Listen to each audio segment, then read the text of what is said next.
Bien-aimés auditeurs et auditrices de l'émission Parle Seigneur, car ton serviteur est à l'écoute. Je vous dis bonjour. Cette émission vous est présentée par le serviteur de Dieu, Sanvi Koku Apetobo Samuel. Parle Seigneur, car ton serviteur est à l'écoute.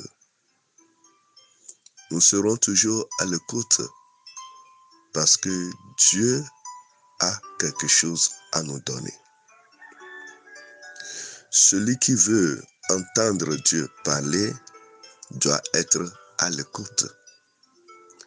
Être à l'écoute signifie prêter attention, être prudent, vigilant, se concentrer sur quelque chose. La chose sur laquelle nous nous concentrons, c'est Dieu et Dieu seul. Alors, bien-aimés auditeurs et auditrices, soyons toujours à l'écoute, car Dieu nous parle tantôt d'une manière, tantôt d'une autre. Si nous prêtons attention, nous pouvons discerner quelle est la volonté de Dieu pour notre vie. Nous continuons notre série d'enseignements sur la vie par excellence, ou bien vivre dans l'excellence. L'excellence fait partie du plan de Dieu lorsqu'il créa l'homme à son image et à sa ressemblance. Il est écrit que Dieu forma l'homme de la poussière de la terre et il souffla en lui un souffle de vie que nous nommons le Zoé. Le souffle de vie qui est sorti de Dieu est rentré dans les narines de l'homme. C'est une vie d'excellence. Étant donné que Dieu est parfait, il a mis une de sa nature en l'homme. C'est pour cela que l'homme doit développer ce que Dieu a mis en lui. Ce que Dieu a mis en toi n'est pas médiocre. Ce que Dieu a mis en toi n'est pas mauvais. Mais ce que Dieu a mis en toi est bon, est excellent. C'est à toi de le développer. C'est une semence, c'est une graine qui a besoin de beaucoup d'attention, d'entretien. Lorsque un enfant naît, cet enfant naît avec la semence en lui. Cette semence l'amènera à accomplir sa destinée. Mais l'ennemi, le mal, déclare la guerre à l'enfant né. C'est pour cela que dès nos enfants, notre enfance, nous avons des luttes et des combats. Malheur à moi si je choisis le côté mauvais. Mais grâce à Dieu, ton étoile brillera. Ne croise pas les bras. Ne reste pas dans ta mentalité de médiocrité. Dis-toi que tu vas réussir et tu réussiras. Fixe un objectif à atteindre et tu auras les éléments pour le parfaire. La fois dernière, nous avons parlé concernant les ennemis d'une vie par excellence. Et rapidement, nous allons nous rappeler de cela. Chaque bon projet a toujours des ennemis. Alors, le premier ennemi d'une vie par excellence, c'est la paresse. Nous devons nous éloigner de la paresse. Le deuxième ennemi, c'est la négligence. Nous ne devons pas être négligents. Valorisons les choses que nous devons faire. et donnons-leur une place importante. Le troisième ennemi, c'est le report. Mets sur demain ce que tu dois faire aujourd'hui. Ne remettons pas sur le demain ce que nous pouvons faire aujourd'hui, car tu ne sais pas ce que le lendemain te réserve. Le quatrième ennemi, c'est le découragement. Ne nous décourageons pas. Ne soyons pas abattus face à un problème ou bien à un obstacle.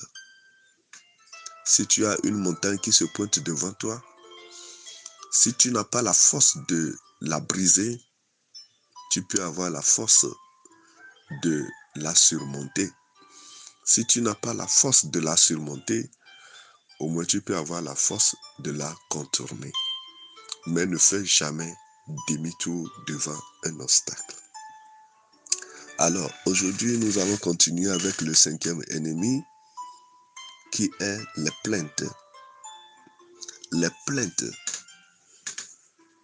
Les plaintes, c'est que tu t'apitoies sur ton sort. Tu ne dois pas t'apitoyer sur ton sort, mais tu dois te lever chercher une solution. Nous devons cesser les plaintes. Qu'est-ce que la parole de Dieu nous dit? Dans Matthieu chapitre 6, verset 25. Nous allons lire quelque chose dans Matthieu chapitre 6, verset 25, à propos des plaintes. Bien-aimés dans le Seigneur, si nous avons des plaintes dans nos vies, nous ne pouvons pas réussir. Nous ne pouvons pas aller en avant. Matthieu chapitre 6, verset 25 nous dit, « C'est pourquoi je vous dis, ne vous inquiétez pas pour votre vie, de ce que vous mangerez, ni pour votre corps, de quoi vous serez vêtus.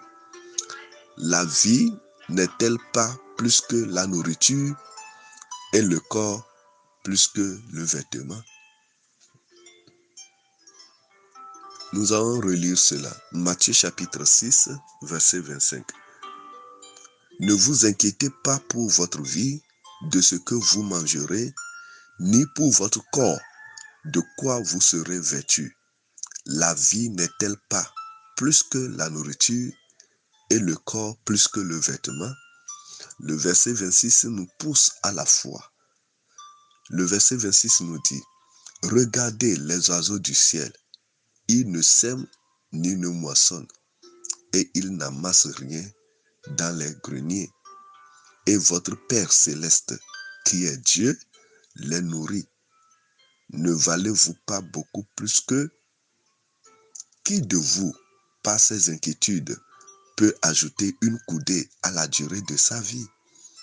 Et pourquoi vous inquiétez au sujet du vêtement? Considérez comment croissent les lits des champs.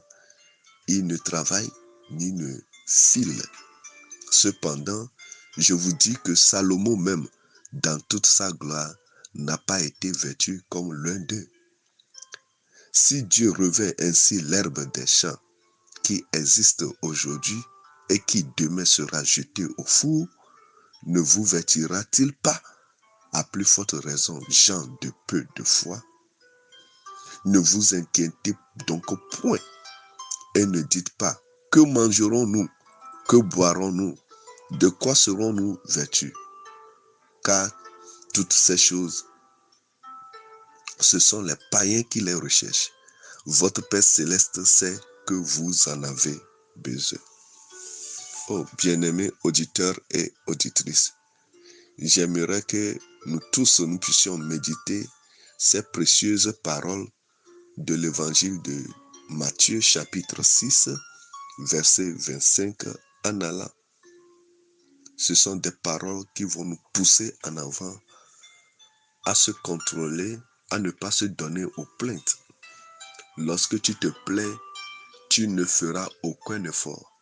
Tu resteras sur place et tu vas accuser Dieu, tu vas accuser ton gouvernement, tu vas accuser tes frères, tu vas maudire la famille dans laquelle tu es sorti, tu vas commencer par condamner tes frères et tes soeurs qui réussissent. Oublie les plaintes, lève-toi, commence par faire quelque chose. Le potentiel est en toi. Alors c'est à toi de le développer, de le faire sortir pour réussir ta vie. Ne croise pas les bras, car le meilleur reste toujours à venir. Paix et joie à nos cœurs et à la prochaine. Vous venez d'écouter la voix de vos serviteurs, Sanvi Kokou Apitopo Samuel. Bye bye.